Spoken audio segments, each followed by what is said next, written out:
We are here, we are in Maine, we are in the Knocker Downer. This room is about to get completely transformed. So the plan is, I'm here with John, handy husband. Hello.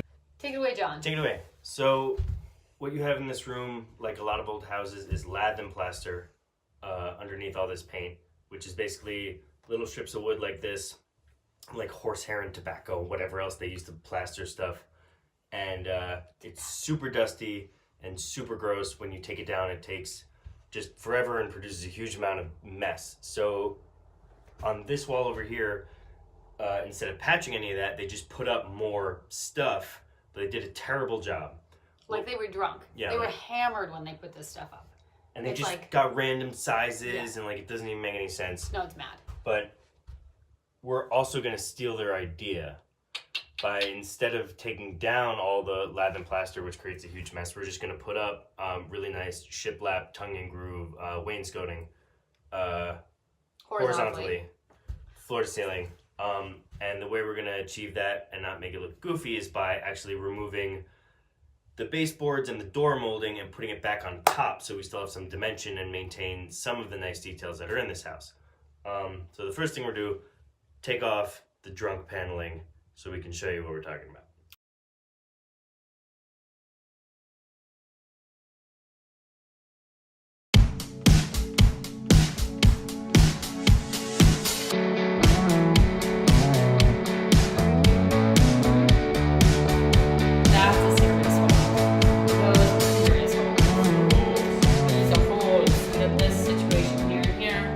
And then while we're at it, while we have everything up and open, we're also gonna tie into this outlet and put another outlet over here so that we can have two bedside lamps. And you can like charge your phone and do your thing. Because there's only one outlet in this room, because the house is built like 1802 or something ridiculous. This is my screw gun. There are many like it, but this one is mine. I'm gonna use this screw gun to take off these panels, and hopefully the screws aren't completely stripped. And it'll be easy. But you know, there's a first time for everything.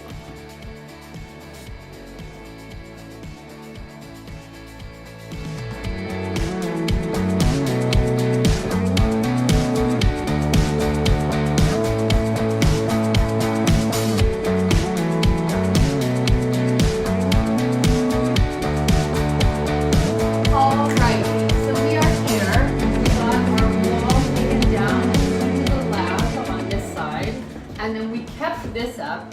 Hey.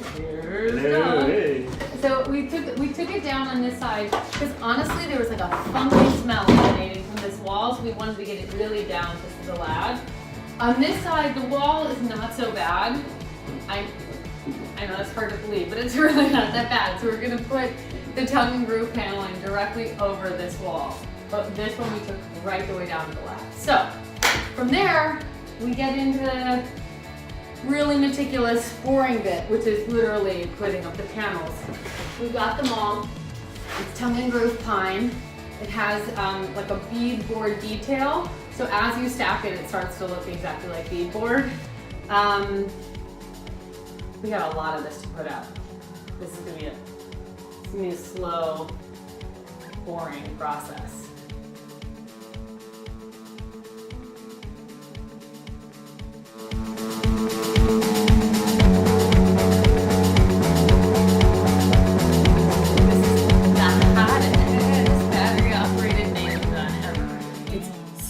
Easier to use than the massive air compressor one on a project like this, because we're just whizzing around. Pop, pop, pop, pop, pop, pop. Awesome. I got wood for you.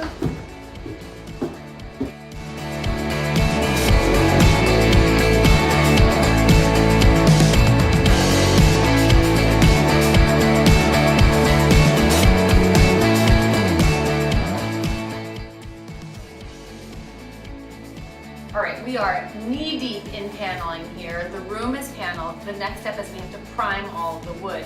And essentially, because this is pine paneling, all these knots, if we just painted straight off, all these knots would leak right through and you can see them and it'd be like really gnarly looking. So you start first by priming all of this, and then ideally you'll let it sit and then you paint it. So we're gonna start by priming, get a coat up. This stuff is Stinky! This is, oh, you can't see the name because it's already painted over. This is a Zinsser product, and it's a shellac-based primer. This stuff reeks, smells to high hell, but it gets the job done. It's really, really sloshy, so make sure that you do this with gloves and a drop cloth. Otherwise, you're going to cover your entire life in a thin, fine spray of impenetrable white paint. Okay, so we're gonna get in here, we're gonna prime this whole bad boy, and then we're gonna see where we are, if we have the ambition to paint it, or if we like how it looks.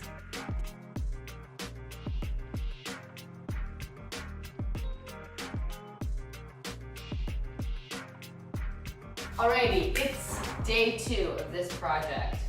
I feel pretty good about the amount that we've accomplished so far. Almost all of the woodwork is finished. We just have to put this trim piece up here and right the way around, and beyond that, we're completely finished. And then there's some last painting touch-ups to do. I'll paint that trim. We're putting a corner, what's called a cove molding, which is like kind of like an L-shaped molding into the corners just to cover this seam so it looks a little tidier. So you'll have a trim piece across the top, which is not really as nice as a crown molding, but something that just sort of like finishes up this edge, and then a cove molding that comes down and ends each corner. Then I have like a little bit of painting touch-up to do, and then we are finished and we can actually install the furniture. And this room will be a room. I can't tell you how happy I am with it. It's like so bright. It's really cheery. It really feels like it belongs in this house. Like once upon a time, everything in this house was like this, and then some psychopath came in and pulled out all the wood and painted everything green. Like a lunatic. So we're bringing it back. We're bringing it back.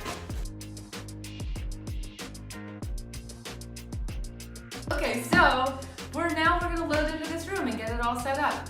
And then we'll really see the true transformation from green and pink to like a very inviting guest room.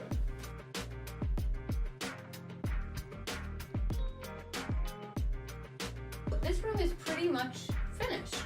It's possible the bed linen's gonna keep me up at night, but I'm gonna work on that. Beyond that, the room is transformed. All of our paneling is up, our window treatments are up, our bed is in place. It's glorious in here. It is night and day from the nightmarish yellow or green and pink room that we started with, and really feels like a finished guest room now. So I'm really, really thrilled. Oh, and we added a new light fixture. Bing.